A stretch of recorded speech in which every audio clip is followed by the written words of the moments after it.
નર્મદે હર.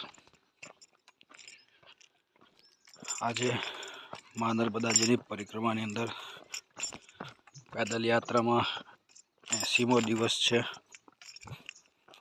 અને ગઈકાલની રાત્રિ અમે મોલગીમાં મા નર્મદા સેવા સદનમાં રાત્રિ રોકાયા હતા અને ત્યાંથી આજે આગળ ગુજરાત તરફ અમે વધી રહ્યા છે. અહીંયાથી 30 કિલોમીટર આપણા ગુજરાતની બોર્ડર છે. તો લગભગ અમે આજે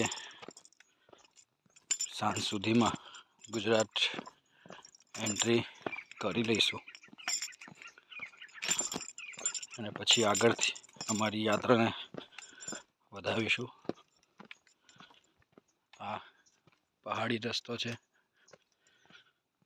ઉપર રોડ જાય છે, તો એ રોડથી થોડુંક લાંબુ પડે એટલે આ રસ્તેથી અમારી યાત્રાને અમે આગળ વધાવી રહ્યા છીએ. નર્મદે હર.